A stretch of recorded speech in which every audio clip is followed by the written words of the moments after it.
Bueno, muy buenos días, ya son las 7 de la mañana, vamos a empezar la actividad. Mi nombre es Samir Pantoja, yo soy residente de Medicina Interna, actualmente rotando en la rotación de Medicina de Urgencias en el Hospital Alma Mater. Tengo a cargo la reunión de hoy, titulada Disnea aguda en el paciente ortopédico. Este es el contenido para el día de hoy. Vamos a basar la charla en un caso clínico. Posteriormente vamos a hablar del enfoque de los pacientes en general con disnea aguda y que tengan una patología ortopédica, y posteriormente vamos a hacer un enfoque del caso y vamos a revisar de forma corta las causas más frecuentes con los puntos claves diagnósticos y del tratamiento, y posteriormente vamos a hablar de la resolución del caso y las conclusiones finales. Entonces, este paciente es una persona de 60 años, masculino, natural de Medellín, residente en Medellín hace 4 años y trabaja como conductor de camión, escolaridad, bachiller. Tiene un antecedente importante de un cáncer de próstata, metastásico a hueso, hipertensión, dislipidemia y una obesidad con un IMC de 33. Antecedentes quirúrgicos: apendicectomía hace 30 años, colecistectomía hace 1 año. Estaba en manejo farmacológico para su cáncer de próstata con abiraterona 1000 miligramos, losartán 50 miligramos cada 12 horas, amlodipino 5 miligramos día y atorvastatina 40 miligramos. No tenía antecedentes alérgicos, tenía un antecedente de tabaquismo, pero ya hace más de 15 años con un IPA de 10. Y tenía todas las vacunas para COVID-19 y para influenza, y no tenía viajes recientes. La enfermedad actual del paciente inicia con una caída de su propia altura con un trauma en la pierna derecha. Consulta al hospital de tercer nivel y le realizan una radiografía de cadera con evidencia de fractura de cadera derecha. Servicio de ortopedia lo varola y lo considera quirúrgico, lo lleva a artroplastia de cadera. Tenía una anemia previa a la cirugía de 9. Durante la cirugía reportan sangrado abundante, requirió transfusión de 2 unidades de glóbulos rojos. La duración de la cirugía fue aproximadamente de 3 horas, con una pérdida de sangre aproximada de 3000 cc. Lo hospitalizan en UCI, pero sin ventilación invasiva. Tenía dolor no controlado, por lo que se formuló analgesia con opioides, con morfina. En el segundo día posoperatorio presenta disnea aguda con desaturación y deterioro del estado de conciencia. Este es el examen físico del paciente. Positivo importante, que tenía un Glasgow disminuido, no tenía déficit focal ni signos meningios. Tenía en el examen físico respiratorio el borbullo vesicular disminuido y crepitos bilaterales, no tenía sibilancias, no reportaban más. Los signos vitales: estaba desaturado con una FIO2 al 21%, una presión de 110/60, una frecuencia de 120 latidos por minuto y una frecuencia respiratoria de 28. Se le tomó la radiografía de tórax y unos exámenes adicionales. Como vemos, la radiografía de todas, con infiltrados bilaterales difusos, opacidades difusas más marcadas en el hemitórax izquierdo, gases arteriales que mostraban una PC2 muy baja, una alcalosis respiratoria, una hipoxemia, un trastorno moderado de la oxigenación. El hemograma tenía una anemia, pues con la transfusión había subido a 11. La hemoglobina tenía una leucocitosis, una trombocitopenia, tenía los tiempos un poco prolongados, sin disfunción renal, y tenía una hipocalcemia. Entonces, el resumen del caso clínico: es un hombre de 60 años, antecedente importante de un cáncer metastásico de próstata, que estaba en terapia hormonal con abiraterona, obeso, que tuvo una fractura de cadera derecha, se llevó a artroplastia de cadera, que tuvo requerimiento de glóbulos rojos durante la cirugía y sangrado, y en el segundo día postoperatorio presenta disnea, falla respiratoria hipoxémica, una alcalosis respiratoria, una radiografía con infiltrados alveolares bilaterales y una alteración del estado de conciencia. Entonces, vamos a empezar hablando de disnea de forma muy corta. Recordemos que es una experiencia subjetiva de malestar respiratorio que consiste en sensaciones cualitativas distintas que varían en intensidad. Entonces, como vemos, es una serie de experiencias incómodas que tiene una serie de factores psicosociales, psicológicos, fisiológicos, y unos estímulos que van a generar una respuesta de una sensación de falta de aire. Lo pueden mencionar los pacientes. Es subjetivo y varía según la persona. Es muy importante dividirla en causas de disnea aguda, disnea crónica y disnea súbita, que la podemos también dividir de esta manera. Es un síntoma muy común, 50% referido en los pacientes, con una prevalencia del 9 al 13%, 37% en mayores de 70 años y las consultas de urgencias por disnea son de 3 a 4 millones al año. Es muy importante determinar las causas de disnea dependiendo del contexto y en donde nos encontramos, pueden variar. Entonces, en la sala de urgencias, las causas más comunes de disnea es secundario a enfermedad pulmonar obstructiva crónica, falla cardíaca, neumonía y el infarto de miocardio es una de las causas. Arritmias como la fibrilación auricular y los tumores malignos y el tromboembolismo pulmonar, mientras que en otros servicios como la consulta externa, las causas, como vemos, son muy diferentes. Entonces, el enfoque inicial de un paciente, ya entrando al caso, un paciente que está en un postquirúrgico de una fractura, lo primero que tenemos que hacer es descartar que el paciente tenga falla respiratoria inminente y que amerite asegurar la vía aérea y hacer una intervención rápida de eso. Entonces debemos buscar signos de dificultad respiratoria como cianosis, estridor, uso de los músculos accesorios, dificultad para hablar, frecuencias respiratorias mayores de 30, frecuencias cardíacas más de 120, y con eso, sin necesidad de hacer exámenes, ni radiografías, ni gases arteriales, podemos de una vez definir si el paciente requiere intubación. Entonces, eso es lo más importante. Si nos llaman de un piso o de una sala de observación de urgencias, un paciente que está posquirúrgico y empieza con una disnea aguda y tiene alguno de estos signos, ya está con uso de músculos accesorios, cianótico, inmediatamente la intervención es asegurar la vía aérea antes de hacer otras cosas. Ya una vez nosotros descartamos que el paciente no tiene necesidad de asegurar la vía aérea, que nos da espera, entonces continuamos valorando el contexto del paciente. Entonces, ¿cuál es el contexto de este paciente? La cirugía ortopédica. Entonces, vamos a hablar de cirugía ortopédica, algunas consideraciones importantes. Entonces, sabemos que las complicaciones después de la cirugía de reemplazo articular es aproximadamente del 5 al 8.6%. La cirugía ortopédica tiene una mortalidad en general del 0.92% y la cirugía de cadera, como la que tenía este paciente, la mortalidad es muy variable, puede ser del 0.6 al 24%. Las complicaciones las podemos dividir en compromiso de la vía aérea, pulmonares y compromiso circulatorio. Entonces, en el caso que amerita para la discusión de hoy, la complicación es pulmonar, que es una disnea aguda. En la cirugía de cadera se puede presentar hasta en el 4% de los pacientes postquirúrgicos. Entonces sabemos que es un paciente que se tuvo una cirugía de cadera. ¿Cuáles son los factores asociados a que el paciente requiera ventilación mecánica postoperatoria? Entonces son estos que se han determinado en los estudios. La obesidad es uno que tenía nuestro paciente, enfermedad neuromuscular preexistente, la falla cardíaca previa. De las cirugías, el tipo de cirugía cuando es torácica y cuando es espinal son de las que más se asocian a que tengan necesidad de intubación y ventilación mecánica postoperatoria, y la enfermedad pulmonar severa previa, tanto se ha asociado a enfermedad restrictiva y enfermedad obstructiva. Y las pérdidas sanguíneas mayores de 30 cc kilo también se asocian a que el paciente pueda presentar ventilación postoperatoria, mecánica postoperatoria. Entonces, los factores de riesgo. Estos son los factores de riesgo para mortalidad y para presentar falla respiratoria.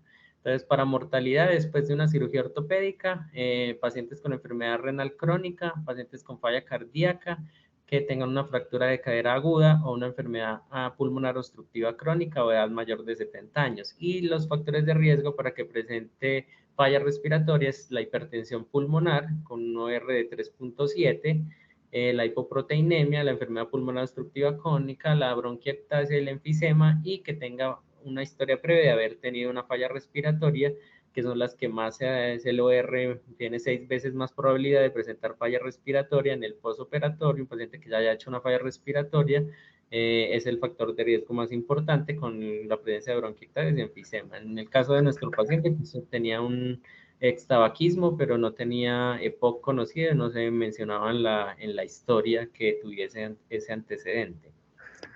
Entonces ya lo que hacemos posteriormente es preguntarnos, ya vemos los factores de riesgo que tiene el paciente que estamos viendo para presentar mortalidad o falla respiratoria, y vemos entonces cuáles son las complicaciones pulmonares más comunes que se presentan en cirugía ortopédica. Entonces tengo esta revisión que hace referencia a las particularidades del cuidado crítico en pacientes ortopédicos.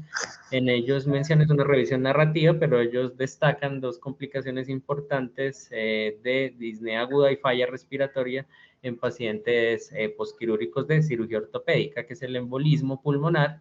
Y el embolismo pulmonar puede ser por trombos, que es el tromboembolismo, pero también puede ser por grasa, que es el embolismo graso, o por tumor, por causas tumorales. Otras menos frecuentes puede ser también por partículas. Y las reacciones asociadas a la transfusión hacen mucho énfasis en este artículo, que tenemos dos, especialmente la lesión pulmonar aguda asociada a la transfusión, que es el TRALI, y la sobrecarga circulatoria asociada a las transfusiones, que es el TACO. Entonces, estas dos las destacan en este artículo, aunque no es un, digamos que no es un estudio de revisión narrativa, pero las destacan estas dos. Ya haciendo la búsqueda, no son muchos los estudios que se encuentran, digamos, que busquen cuáles son las causas de un paciente ortopédico que presenta disnea aguda o falla respiratoria. Encontré este estudio, que es un retrospectivo de casos y controles. Evaluó pacientes que fueron llevados a cirugía ortopédicas en un periodo de 3 años. Los adultos que fueron llevados a cirugía electiva o semielectiva se incluyeron si eran cirugía de columna, de articulación mayor, que estaban estables inicialmente en el operatorio y que posteriormente presentaban falla respiratoria con requerimiento de UCI. Digamos, es el contexto más o menos del paciente que estamos poniendo en el caso clínico y que traemos pues a discusión, un paciente con disnea aguda y que esté gravemente enfermo. Una presión arterial de oxígeno menor de 60 y una PC2 más de 45 con requerimiento de dosis adicionales de oxígeno fue el criterio. Y de estos pacientes, 51 casos se presentaron de falla respiratoria posoperatoria y ocurrieron en un total de 14.465 pacientes. Esto es lo que vamos a revisar aquí, digamos, es el tipo de cirugía que presentaban los pacientes. En este estudio fueron las cirugías de rodilla en un 37%, de columna cervical en un 41%, y de columna no cervical en un 16%. El de cadera solo fue un 4% y de hombro un 2%. Como vemos la edad, la mayoría estaban por encima de los 50 años y las condiciones previas a la cirugía, como vemos, asma, presentaban principalmente EPOC y enfermedad SAOS y obesidad. Eran las principales. Entonces ya digamos que el objetivo de buscar este estudio era decir qué han visto en los estudios, cuáles son las causas de que un paciente presente, en este caso fue falla respiratoria, porque con disnea aguda no se encuentra pues estudios que tengan esta descripción, entonces lo buscamos con falla respiratoria aguda.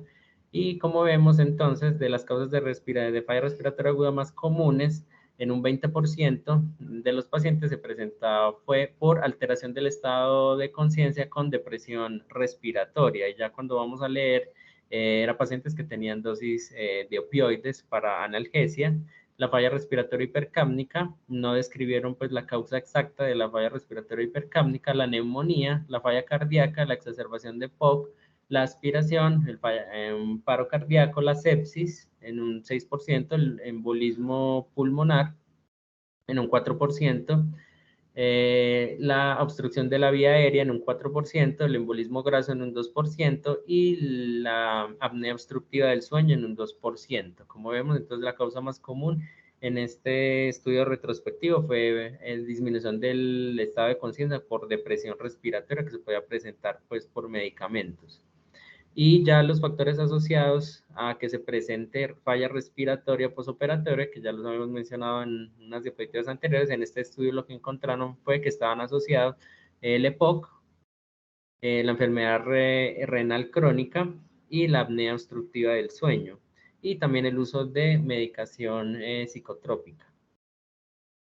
En este otro estudio encontré que las complicaciones pulmonares después ya específicamente de una fractura de cadera más comunes son atelectasias, neumonía, tromboembolismo pulmonar, la exacerbación de la enfermedad pulmonar obstructiva, la falla respiratoria y la apnea obstructiva del sueño y el síndrome de dificultad respiratoria aguda. Entonces, así nos podemos dar, digamos, unas causas de tener en mente cuando analizamos a un paciente que se presenta con disnea aguda en el posoperatorio, dependiendo del contexto. Entonces vamos a ver cuál es la causa de que ese paciente esté así. Entonces ya con este Con esta introducción, entonces, cuando nos enfrentamos a un paciente en este contexto, reviso los antecedentes, entonces, antecedentes patológicos, en este caso importante de cáncer de próstata, que ya metastásico, entonces eso nos da unos factores de riesgo para tromboembolismo.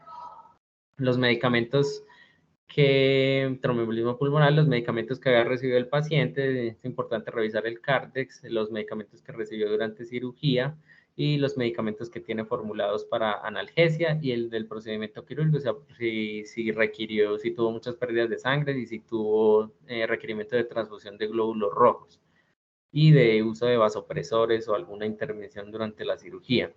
En los antecedentes, como vimos, una de las causas más importantes de que el paciente haya fallas respiratorias, que tenga EPOC y que en el posoperatorio se exacerbe y haga una exacerbación de EPOC con falla ventilatoria o una falla cardíaca que se descompense y haya una falla cardíaca descompensada en el posoperatorio. Hay que revisar los opioides, como vimos, puede ser una causa de depresión respiratoria que el paciente presente disnea por disminución de la frecuencia que por una falla respiratoria, haga una falla respiratoria hipercápnica por depresión respiratoria. Reviso la cirugía, el tiempo desde la cirugía, ver cuánto tiempo ha pasado desde la cirugía, la disnea se está presentando en qué día del posoperatorio y en qué día posterior a la fractura, eso también nos puede ayudar. Y la evolución de la disnea, fue progresiva, fue súbita y los síntomas concomitantes con los que se acompañan. Entonces, eso, y si se asocia o no a falla respiratoria, puede tener una disnea aguda, pero el paciente no está hipoxémico, no está hipercápnico, y entonces dos ayudas que nos van a hacer de utilidad es la radiografía de tórax, los gases arteriales y una bioquímica básica. Entonces el patrón radiológico también nos puede servir si tiene una consolidación, tiene una telectasia, tiene un edema pulmonar y los síntomas concomitantes. Entonces siempre preguntar, la disnea está acompañada de fiebre, está acompañada de escalofríos, de dolor torácico, de tos, de síncope. Ya con esto nosotros ya podemos hacer un abordaje según la clínica, entonces una disnea súbita, una disnea progresiva, está acompañada de otros síntomas concomitantes, está hipoxémico, está hipercánico, tiene acidosis, tiene alcalosis y con eso ya vamos a estrechar el diagnóstico diferencial. En la semiología, entonces debemos buscar, ya vimos inicialmente, signos de falla respiratoria inminente, debemos auscultar al paciente, buscar roncus, roncus o sibilancias que nos hagan pensar en una crisis, una exacerbación de un EPOC, unos crépitos, puede ser signo de falla cardíaca, de neumonía, estertores, desviación traqueal, matidez o resonancia, y sin buscar signos de falla cardíaca y de inestabilidad hemodinámica. Actualmente, pues ya vemos que hay ya en varios hospitales la presencia de ecógrafo que nos podría ayudar si el paciente se presenta disnea aguda, nos puede ayudar también en el diagnóstico diferencial de este paciente. Entonces, solo de forma corta, pues no es el motivo de la reunión. Miren que la ultrasonografía para evaluar patología pulmonar tiene una sensibilidad, por ejemplo, para detectar derrame pleural en un 94% y una especificidad del 98%, y para edema pulmonar cardiogénico, una sensibilidad y una especificidad muy buenas, con un Likelihood ratio muy bueno de 12, más de 10 se considera que aporta mucho al diagnóstico, aumenta mucho la probabilidad de que tenga esa patología. Para neumonía también tiene una sensibilidad y especificidad buenas y un LR positivo de 12, y para neumotoras un LR de 49, es decir, es una herramienta muy útil con valores precios, con valores de Likelihood ratio que ningún hallazgo al examen físico lo podría obtener. Entonces, si lo tenemos disponible, nos puede ser de ayuda también en ese paciente, adicional a la evaluación clínica pues que mencioné previamente. Entonces ya nos enfrentamos al paciente. Entonces el paciente no tenía antecedente de POC en la historia ni en el examen físico, a pesar de que había fumado, pero no era un consumo, era un IPA de 10 y ya lo había cesado hace 15 días, entonces probablemente no tenía signos de broncoconstricción, no, probablemente no sea la causa de esa disnea, y la disnea fue muy súbita, de un EPOC exacerbado. La falla cardíaca descompensada tampoco había antecedentes de eso, ni el examen físico lo sugiere. Recordemos que el hallazgo más que tiene un LR positivo mayor para falla cardíaca es el test abdominojuglar, el reflujo hepatoyugular y la maniobra de Valsalva, que es pues dispendiosa de hacer en la práctica, pero esos son los dos hallazgos más importantes, y el desplazamiento del punto apical y el S3. Obstrucción de la vía aérea, entonces este paciente está presentando una falla respiratoria en el segundo día del posoperatorio. La obstrucción de la vía aérea generalmente se presenta en las primeras horas del posoperatorio, puede dar estridor, puede dar otros hallazgos que el paciente no, por lo menos no lo anotaron, y no era sugestivo el cuadro porque ya habían pasado más de 24 horas y no mencionaban al examen físico que había signos de obstrucción de la vía aérea. Neumonía es uno de los, vimos en el estudio, que es uno de los diagnósticos que hay que pensar. Entonces al paciente le debemos preguntar, debemos ver la curva de enfermería, ver si ha tenido fiebre, debemos preguntar si tiene tos y si tiene esputo. La neumonía, acá les traje como unos hallazgos al examen físico para destacar entonces que el hallazgo que tiene el LR mejor es la egofonía, que tiene 4.1. Miren que no llega a ser 10, o sea, es modesto. La percusión mate tiene 3 de LR positivo. Entonces miren que el examen físico en este caso, los LR no son tan buenos. Hay un score diagnóstico, pero esto solo está validado es en neumonía adquirida en la comunidad, que es el de Herlin, que como lo vemos a su izquierda, entonces es un score en donde tenemos 5 variables: la ausencia de asma, la disminución de los ruidos respiratorios, los estertores, el pulso más de 100 latidos por minuto y la temperatura más de 37.8 nos puntúan a un punto. Si el paciente tiene de 4 a 5 puntos en esta escala, es el mejor, digamos, el mejor hallazgo, que tiene mejor LR de 8.2 para aumentar la probabilidad diagnóstica de neumonía, tiene una especificidad del 92%. Este score es en neumonía adquirida en la comunidad. Con respecto a la neumonía nosocomia, la neumonía ya adquirida en el hospital, tiene unos criterios diagnósticos, entonces es un criterio radiológico, hay un infiltrado nuevo y debe estar acompañado de 2 o 3 de estos criterios: leucocitos más de 10.000, fiebre más de 38.3 y secreción purulenta. Entonces, como vimos, el paciente fue una disnea muy súbita, no tenía fiebre, según la descripción, no tenía tos, no tenía secreción purulenta, sí tenía leucocitosis, pero lo podría explicar otras causas. Entonces, y la radiografía, vimos que eran unos hallazgos muy difusos que se podría considerar edema pulmonar, una de las diagnósticos diferenciales, o una neumonía viral por el patrón que tenía la radiografía, pero entonces la neumonía nosocomial bacteriana adquirida en el hospital bacteriana era menos probable pues en este paciente. Otro de los diferenciales que encontramos en el paciente con disnea aguda son las atelectasias posoperatorias. Entonces, estas pueden ser asintomáticas hasta con signos de dificultad respiratoria o hipoxemia. Estas también se presentan de forma más grave en el segundo día posoperatorio, pueden continuar en el cuarto hasta el quinto día. Se ha hablado clásicamente que las atelectasias pueden dar fiebre per se, pero esto está reevaluado y la evidencia actualmente es contradictoria. Mencionan que esto no puede ser tan cierto, de que la atelectasia per se me explique que el paciente tenga fiebre. La mayoría de los síntomas y signos se determinan por la rapidez con la cual existe la oclusión del tamaño bronquial, es decir, que la presentación clínica va a variar del tamaño del pulmón afectado y la oclusión bronquial, que tan grande es. Entonces, la oclusión rápida de un bronquio genera un gran colapso pulmonar que puede ocasionar dolor en el lado afectado, inicio súbito de disnea y cianosis, hipotensión, taquicardia, fiebre y choque. Entonces, si la atelectasia es de gran cuantía, el paciente sí se puede presentar con una disnea súbita, con cianosis, hipotensión, y puede presentar inestabilidad hemodinámica, entonces para tenerlo en cuenta. Pero la radiografía pues de este paciente no era de atelectasia, entonces no la consideramos.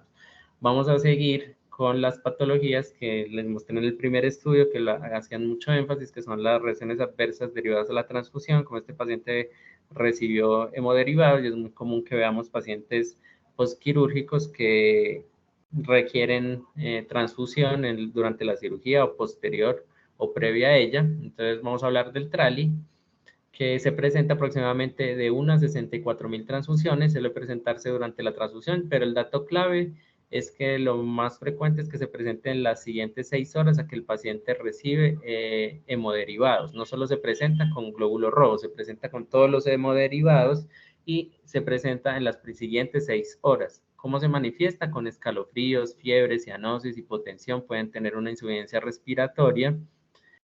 con un volumen de componente sanguíneo que no produce hipervolemia, en un paciente que generalmente no tenía antecedente o que no tenía un antecedente de falla cardíaca que se fuese a sobrecargar fácilmente con el volumen de la transfusión.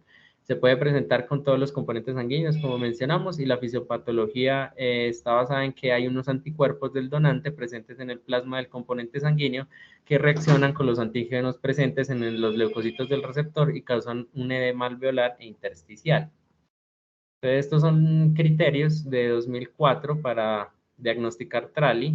Entonces, tiene que ser un inicio agudo con una hipoxemia, una PAFI menor de 300. La radiografía se presenta con infiltrados bilaterales y no debe haber evidencia de sobrecarga del ventrículo izquierdo, o sea, sobrecarga de volumen. Debe presentarse durante o entre las 6 horas después de la transfusión.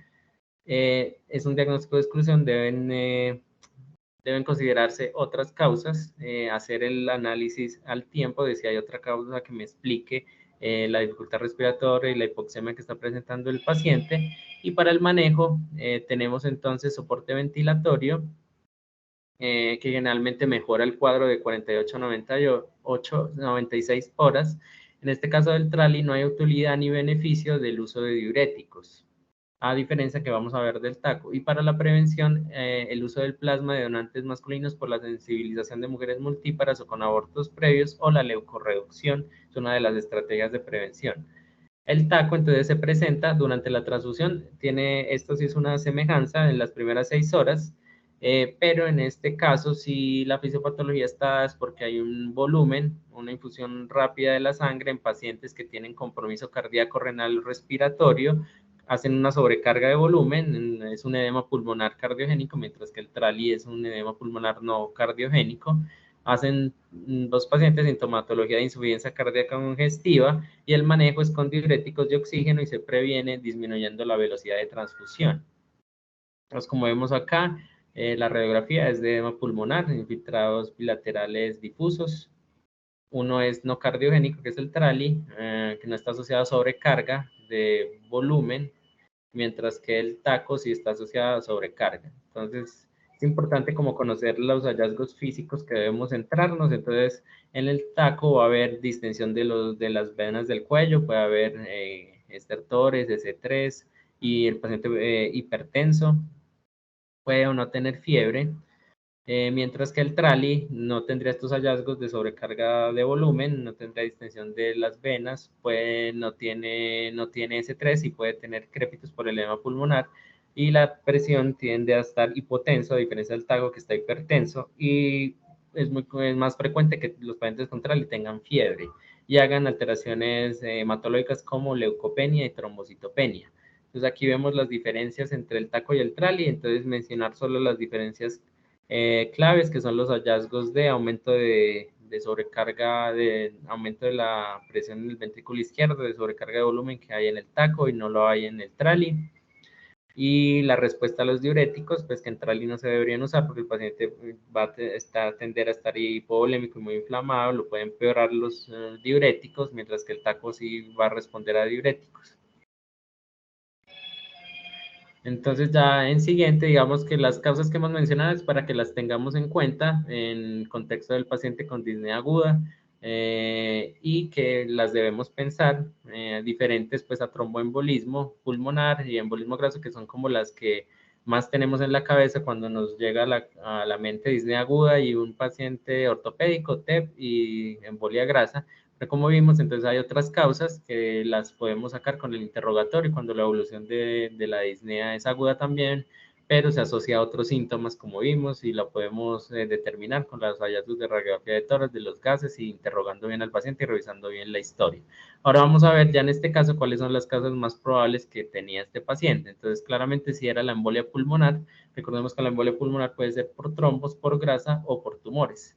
Vamos a revisar de forma corta el tromboembolismo pulmonar, es la obstrucción de la arteria pulmonar o de alguna de sus ramas por material originado en otra parte del cuerpo, que son trombos. La mortalidad a 30 días es del 6.8%, a un año del 12 al 15% y a 5 años es del 32%, con una recurrencia a los 5 años aproximadamente del 22%. ni un 30% de los pacientes no tienen factores desencadenantes. Entonces, en la guía europea tenemos los factores de riesgo según el OR, según la probabilidad de generar tromboembolismo pulmonar. Entonces, vemos que los más importantes que me van a generar tromboembolismo pulmonar es la fractura una fractura de miembro inferior y un reemplazo de cadera. Tiene un OR más de 10, que eran los que tenía este paciente. Unos factores de riesgo moderados, miren que la transfusión de sangre tiene un OR de 2 a 9 y el cáncer, especialmente cuando es metastásico, es un factor de riesgo también de tromboembolismo con un OR de 2 a 9 moderado. Y hay unos factores menores con un R menos de 2, que está la obesidad. Estos son los síntomas del TEP, entonces la disnea es el más común, 73%, dolor pleurítico en el 66%, la tos en un 37% y la hemoptisis en un 13%. Y el hallazgo al examen físico, que se nos puede olvidar, pero siempre lo tenemos que hacer, porque miren que es el más frecuente, es la taquipnea, que está presente en el 70%. Taquicardia solo tiene en el 30%. Entonces es muy importante tomarle la frecuencia respiratoria al paciente porque es el signo que está más frecuente en esta patología. Entonces sabemos que en el TEP debemos establecer una probabilidad pretest, la probabilidad que tiene pretest del paciente de presentar tromboembolismo pulmonar. Entonces hay unas reglas de predicción clínica que están recomendadas en la guía. Entonces traje esta que es la de Geneva. Entonces es un score que tiene una versión original y una versión simplificada y con esto sacamos la probabilidad clínica. Entonces, antecedente de trombosis venosa profunda, la frecuencia cardíaca. Entonces, este paciente tenía más de 120, tenía 5 puntos, tenía una cirugía, tenía 2 puntos, un cáncer activo, 9 puntos, no tenía hallazgos de trombosis venosa profunda, pero tenía edad no tiene más de 65 años, tenía 9 puntos, entonces la probabilidad era intermedia según este score de tromboembolismo pulmonar. Entonces, para el TEP, el diagnóstico, entonces las herramientas diagnósticas que usamos lo vamos a tener en cuenta según la probabilidad clínica pretest. Entonces, en los pacientes que tienen alta probabilidad, hacemos un angiotac de tórax de entrada. Y en los pacientes que tienen probabilidad baja o intermedia, hacemos un dímero D. Entonces, pero claramente en este paciente, como vemos, estas escalas no son, también el juicio clínico es importante y no debemos ser pues tan estrictos con estas escalas. Este paciente, a pesar de que el puntaje da moderado, es para hacerle de entrada un angiotac y no un dímero D. Ya en el paciente debemos determinar si el paciente está inestable hemodinámicamente o no, porque eso nos va a determinar el manejo. Entonces, pues si tenemos disponibilidad de hacer ecocardiografía, focus, podemos buscar signos de disfunción del ventrículo derecho que nos van y en un paciente inestable hemodinámicamente, si tiene disfunción del ventrículo derecho, tomamos como un TEP con inestabilidad hemodinámica. Entonces, estos son los signos que podemos encontrar de disfunción del ventrículo derecho. Entonces, podemos hacer, en el focus podemos ver que el ventrículo derecho esté dilatado y que la relación con el ventrículo izquierdo sea más de 1, que esté aumentado de tamaño en el eje paraesternal largo, que esté aplanado el septo interventricular, que haya distensión de la vena cava con una disminución de la colapsabilidad de esta. También puede haber un trombo móvil, se podría incluso ver en algunos casos, y también se podría medir el TAPSE si es posible con un TAPSE menor de 16, es un hallazgo que nos habla de disfunción del ventrículo derecho.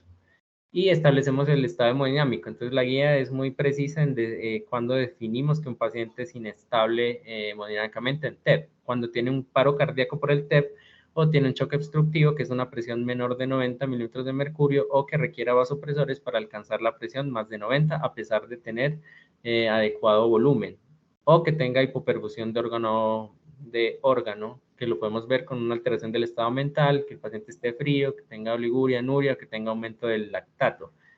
Y la hipotensión persistente es el otro criterio, que tenga presiones sistólicas menos de 90 o que hayan caído más de 40, que duren por más de 15 minutos y que no estén causadas por otra causa. Entonces, son los 3 criterios de cuando un TEP es inestable: paro, choque obstructivo o una hipotensión persistente. Cuando el paciente cursa con inestabilidad hemodinámica, entonces un paciente que hay que realizar terapia trombolítica. Todos los pacientes que tienen riesgo intermedio y riesgo alto se deben anticoagular antes de hacerle el examen diagnóstico. Entonces, este paciente si no tenía contraindicación para anticoagular, si no tenía un sangrado activo que amenace la vida, este paciente era para anticoagular y pedirle un angiotac. Mientras, porque se ha asociado que iniciar la anticoagulación de forma temprana disminuye los desenlaces adversos en el paciente. Ya lo de la trombolisis, entonces en el paciente que cumple estos criterios de inestabilidad se realiza.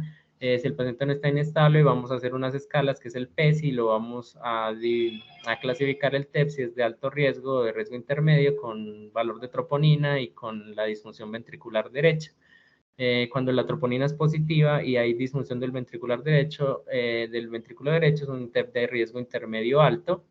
Este paciente pues se debe monitorizar y se debe anticoagular, como ya vimos previamente. Ya hay debate, digamos, hay estudios que han mostrado que la trombolisis puede mejorar la clase funcional del paciente y unas variables hemodinámicas, pero no disminuye mortalidad y puede estar asociado a mayor sangrado. Entonces, en el intermedio alto, la trombolisis no se indica en todos los pacientes. Intermedio bajo, cuando el paciente tiene troponina negativa, el paciente es de riesgo intermedio bajo y el paciente se hospitaliza y se anticoagula solamente. Y los pacientes que no tengan disfunción ventricular derecha, troponina negativa y que se pueden hacer unos criterios como los de Hestia, que es unos criterios para determinar quién se puede seguir manejo ambulatorio. Y ya finalmente vamos a ver otros embolismos. Entonces, la embolia pulmonar se puede presentar por todas estas patologías, no solamente por trombos. Entonces, puede ser por embolismo graso, puede ser por embolismo por líquido amniótico, por células tumorales, por enfermedad trofoblástica gestacional, puede ser por émbolos sépticos, por material particulado y por embolismo de gas. Solo vamos a revisar tumoral y graso por cuestiones pues, de tiempo. Entonces, tener en cuenta que el embolismo tumoral puede ser macroscópico y puede ser microscópico. Entonces, los tumores que más presentan embolismo a pulmón son los sarcomas, el hepatocarcinoma, el cáncer de mama y de células renales.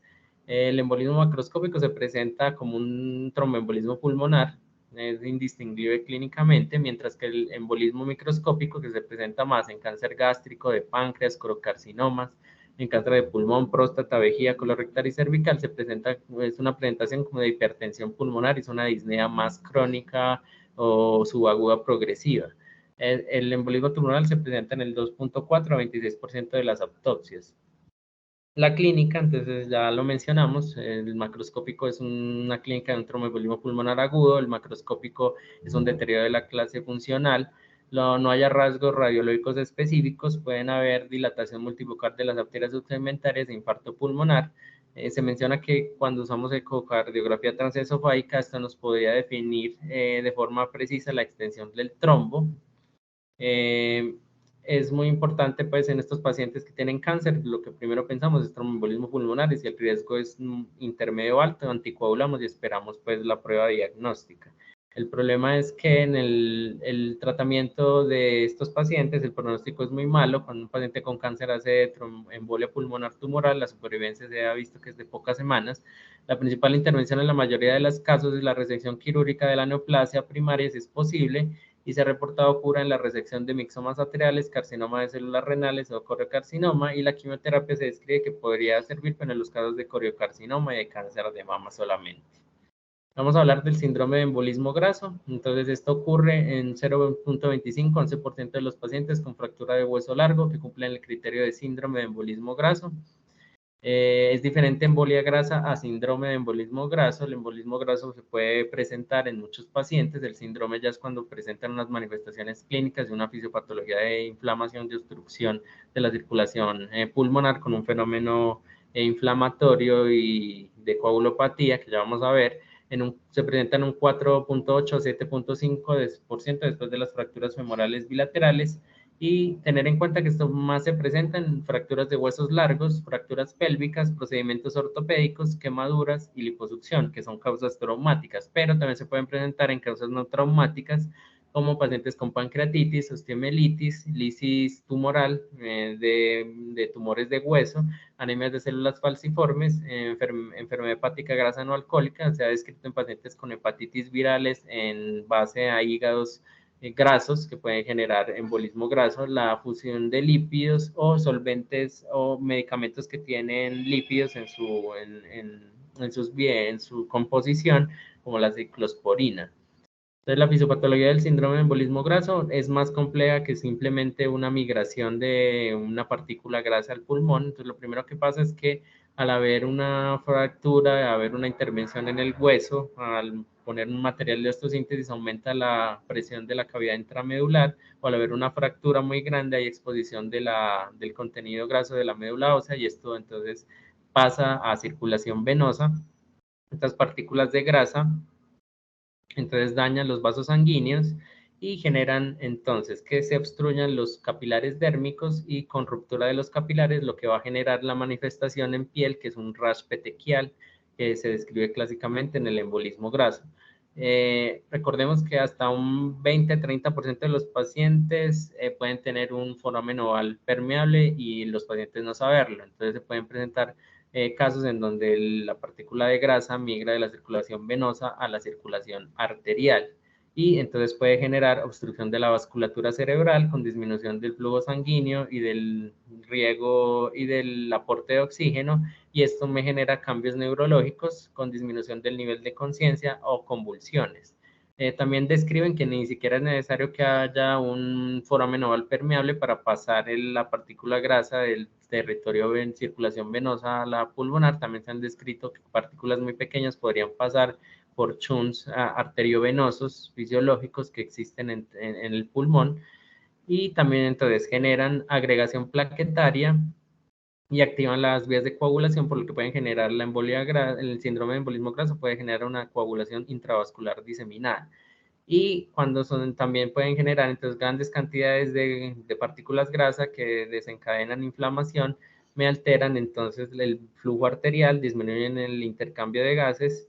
Inicialmente entonces pueden dar hipoxemia y pueden dar una hipocapnia, pero cuando el compromiso es mayor y más en el tiempo, ya pueden dar una retención de CO2. Entonces eso se presenta con disnea y taquipnea. Y ya cuando esto hace un compromiso hemodinámico por la obstrucción que hay en la circulación pulmonar, pues disminuye el trabajo de bomba del ventrículo derecho y genera hipotensión y obstrucción y un choque obstructivo.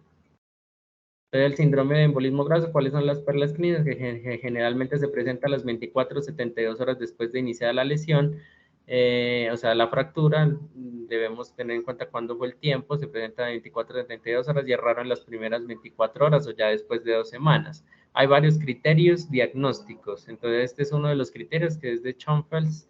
Deben haber más de 5 puntos para diagnosticar el síndrome de embolismo graso. Entonces miren que las petecas, el hallazgo dermatológico de petequias, los infiltrados alveolares difusos dan 4 puntos, la hipoxemia 3 puntos, la fiebre de más de 38 un punto, taquicardia, taquipnea y conmoción da 1 punto.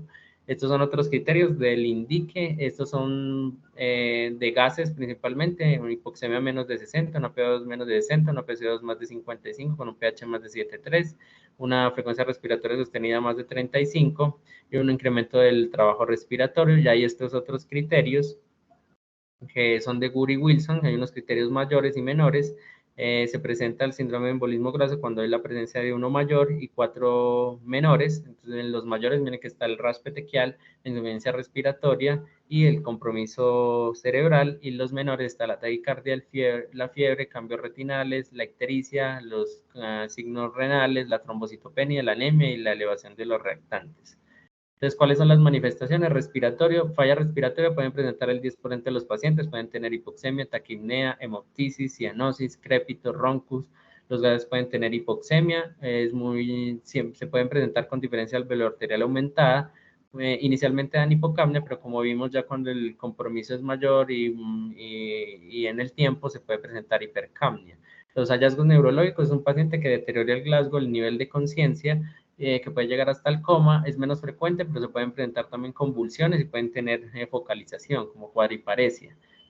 Muy importante revisar la piel, porque el rash petequial puede estar en cuello, axila, puede estar en las membranas mucosas, y también tiene hallazgos de laboratorio, por lo que vimos de la fisiopatología, da coagulopatía, da anemia, trombocitopenia y descenso del hematocrito.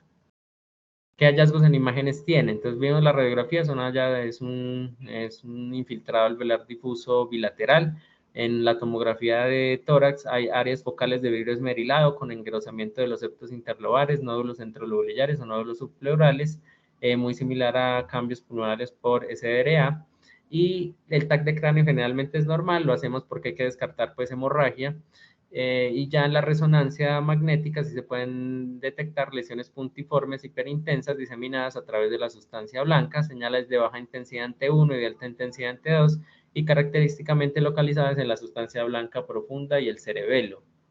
Entonces, otras ayudas diagnósticas que describen es que yo podría detectar las partículas de grasa en sangre, en orina, en esputo, si hago un lavado broncoalveolar, incluso en el líquido cefalorraquídeo, si hago una tinción de sudano o de roja de aceite, se podría detectar la grasa, también en la citología pulmonar y en hallazgo, y hay muchas series de casos que lo detectan en biopsias pulmonares.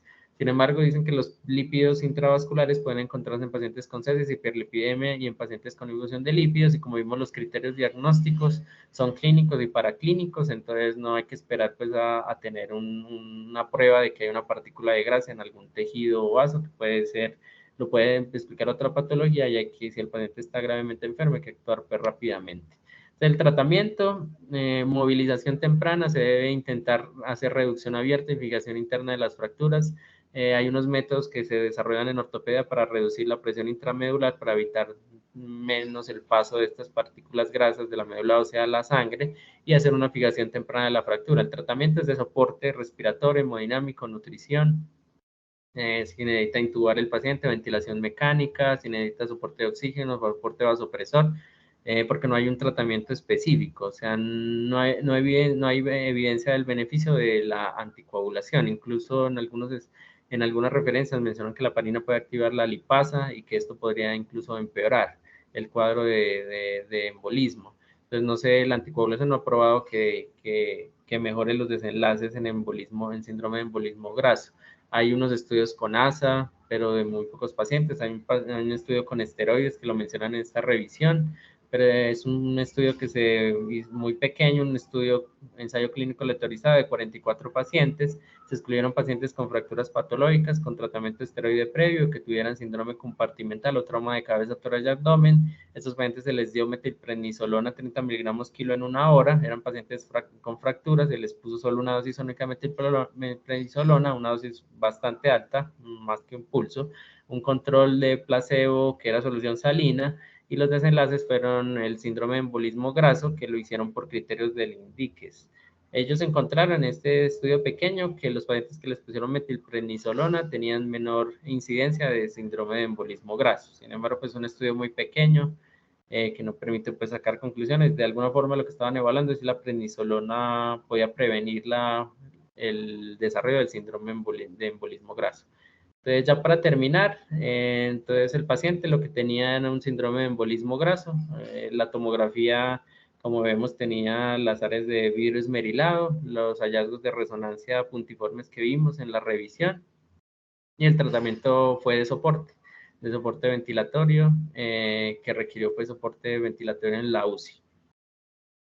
Entonces, ya para terminar, las conclusiones que las causas más frecuentes de disnea aguda en el paciente ortopédico, como vimos según el estudio que mostramos, son exacerbaciones de las patologías crónicas, pueden ser efectos adversos de medicamentos. Si el paciente lo transfundieron, pensar en taco y tralis si presenta disnea aguda en las primeras 6 horas.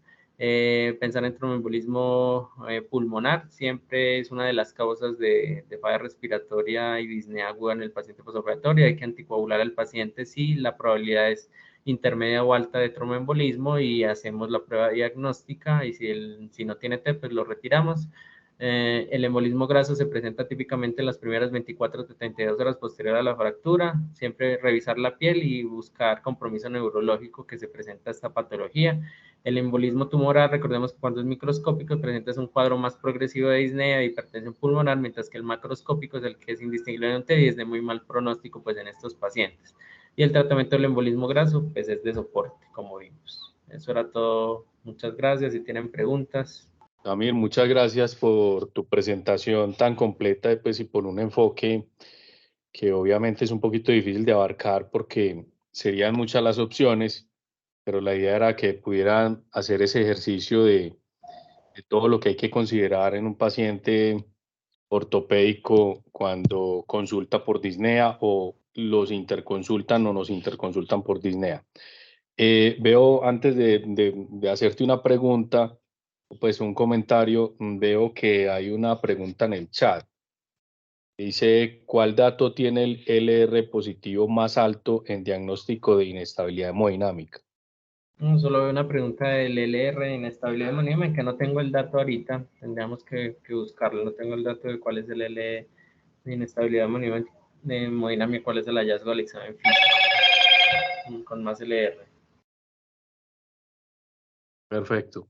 Yo solo quiero hacer un comentario ahí final, y es que es muy importante y este ejercicio también se planteó sobre todo para que nos quede el mensaje de que el paciente ortopédico no es igual a TEP en todas las ocasiones, ¿cierto? Que lo más frecuente es que uno inmediatamente asuma que un paciente ortopédico, la primera opción a considerar es la embolia pulmonar, y si bien es importante, mostraste cómo los antecedentes patológicos del paciente pueden ser incluso más relevantes y las exacerbaciones de estos, el uso de medicamentos y muchas otras consideraciones que uno tiene que tener.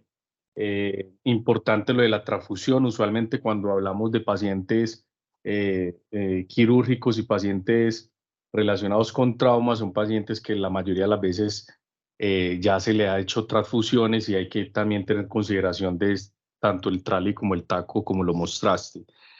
De la misma manera, yo quería hacer un apunte, y es que a pesar de que cuando hablamos de paciente ortopédico es un mundo muy amplio, porque pudiéramos hablar del paciente ortopédico médico y el paciente ortopédico traumático. Cuando hablamos del paciente ortopédico traumático, hay que tener en consideración que muchas veces pasamos por alto que el paciente en ese mismo traumatismo puede tener lesiones pulmonares. Y estas lesiones pulmonares pueden ir desde simplemente contusiones pulmonares hasta hemo o neumotórax. Entonces también son otros, obviamente esto ya eran pues muy amplio, pero son otras consideraciones que se tienen que tener Bueno, sobre si no hay más preguntas, pues médico. damos terminada la reunión, profe, ya.